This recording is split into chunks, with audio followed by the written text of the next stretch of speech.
Welcome to another episode of Rare Coin TV. I'm Ryan Lasley. And I'm John Damiano.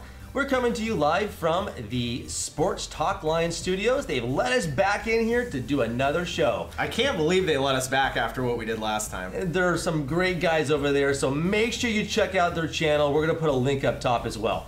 So we're here to talk about the Spanish pillar dollar. Super cool coin. It was a revolutionary item when it was struck, first in 1732, and something that brought new technology to the market. It had a few nicknames: the Spanish milled dollar, the Spanish pillar dollar, the piece of 8. 8 real. Yeah, and oddly enough, the Spanish even called it a peso amongst themselves. So interesting. Yeah. Okay. Yeah. There's a ton going on with this coin. Pretty interesting in that it utilized a brand new technology, and that helped lead it to become the first global currency that the world ever had. In other words, was it a minting technology? Was it a strike? What exactly was it? It was a milling process that allowed them to create a standardization for each planchet and create a. They also created a very high purity. The coin had a 38 millimeter diameter. It was freaking huge. Yeah. Wow. Okay. Okay. Cool. That's a big coin. Man, I mean, that's larger than a modern silver dollar or silver eagle or $20 gold piece. That's a big coin. I mean, the biggest American coins we work with are typically the Morgan silver dollar or the St. Gaudens double eagle or the $20 Liberty Head gold coin. Right. Those are 32 millimeters a piece. Yeah. This is a full 25% larger than that. Crazy. It's a giant ass coin. It's cool. We'll pop it up on the screen here. Yeah. So basically what happened is the Spanish were rising in prominence. They were becoming an empire. They decided that they needed to produce something to compete with the Dutch. And I'm probably gonna butcher this, but the Dutch coin was the Leeuwenduurdollar or something like that. And interestingly enough, as we found out in the green room earlier today, the Spanish weren't even the ones that started the dollar, were they? They were not. No. There's an inside source we have that says allegedly it was started in the Czech Republic way back when in 1532 or something 1520, like that. and at the time it was known as the Kingdom of Bohemia, which is now, I guess, present day that same territory of the world. So that's kind of interesting. The Czech Republic is on top of the game there. It really is. So what ended up happening is the Spanish were rising in prominence. They had been fighting the Muslims for years and years and years. Their kingdom had unified. They finally were the world power. Aragon and somebody else, I forget the other guy, had unified the kingdom. They started reaching out a little bit. They started developing colonies around the world. Their economy was booming. They were kind of creating that first global empire, a true global empire, and as such, they needed to create currency. Which is interesting to me, the whole global empire thing, because the whole design, the two worlds, supposed to represent the old world and the new world. Right. And the fact that coin was this massive change of technology and it was transcending from the old world to the new world, it was kind of a really neat way to kind of put that message into the coin itself. Exactly. So you have the two globes on the coin, the old world and the new world. You have the pillars, which is where the coin got its name. The pillar dollar. Interestingly, only coins minted outside of Spain had those pillars of Hercules on them.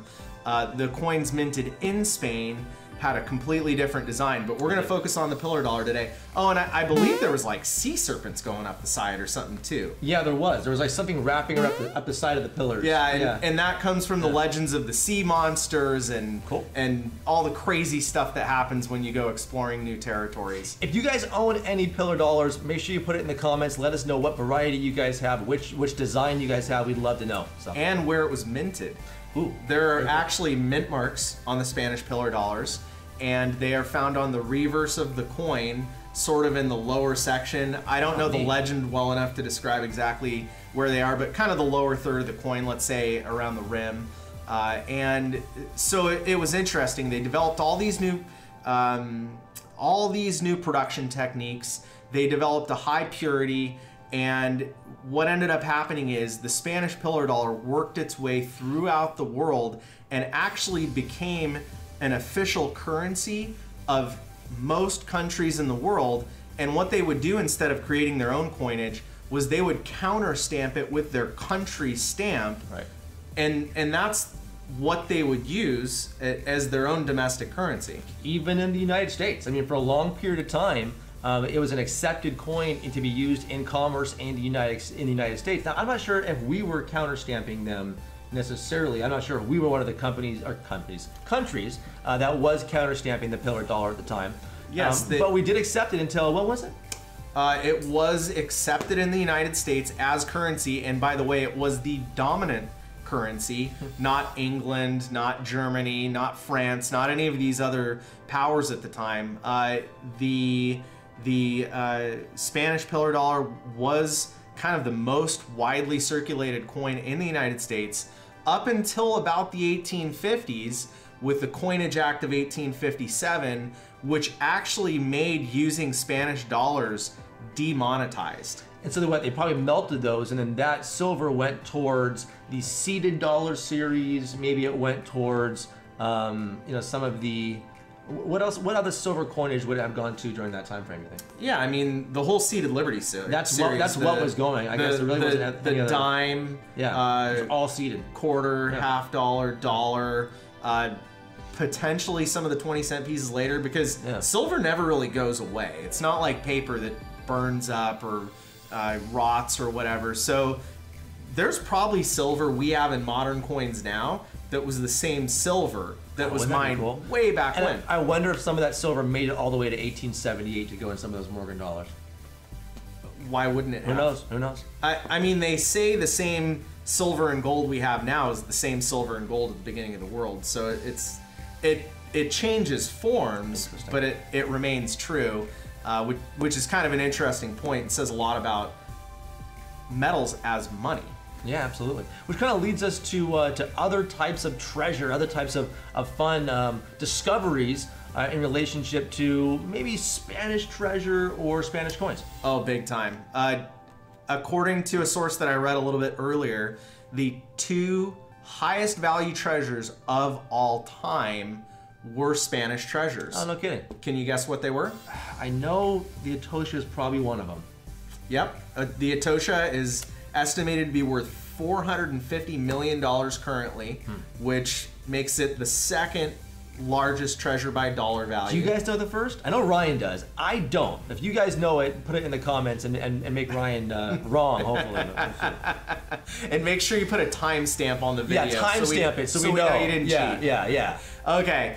Number one is the Black Swan, a treasure that will never come to the market. Basically what had happened is Odyssey Marine Group had recovered this enormous treasure. I've heard estimates anywhere between 500 million and over $1 billion. Wow. It was recovered in deep water, tons of coins, tons of gold, tons of silver. Do you know the region it was recovered? Yes, the ocean. Huh. Oh, it was recovered in the ocean. It was recovered in the ocean. Okay. Yes.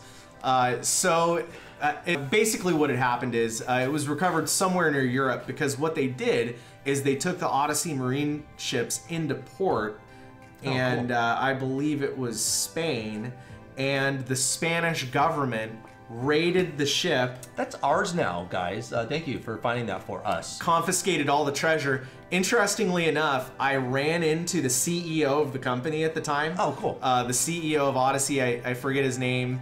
I ran into him at an investment conference, and he told me about all these crazy strategies they were gonna do to try to go ahead and recover the treasure, and one of them was to actually let the boat sink that the treasure was on when they were recovering it. So we'll sink it, then re-recover it. Yeah. And this time it will be ours. Because that makes sense. Yeah, right. Okay. Well, he might have been joking, but that's one of the things he threw out there. So, or drunk or something. Yeah, who knows? Yeah. So the Spanish pillar dollar is one of the most collected coins of all time in the collecting community. The awesome thing is you can actually find treasure coins out there for 30 or 40 bucks. There was an Eric P. Newman Spanish pillar dollar that just sold in 858 for $2,500. Great toning on it. It was that was incredible, yeah, right? Insane toning on it. I think that's why it got the premium it did. But we're actually talking about maybe going a little local treasure hunting for some pillar dollars. We may go to some of the local swap meets, some of the local, some of our little coin stores around the way, and we'll maybe some pawn shop. But thanks for joining us, guys. Make sure to interact with us on Facebook, Instagram, and Twitter. And of course, like and subscribe below. All right, guys, thanks for joining us this week. All right, bye, guys.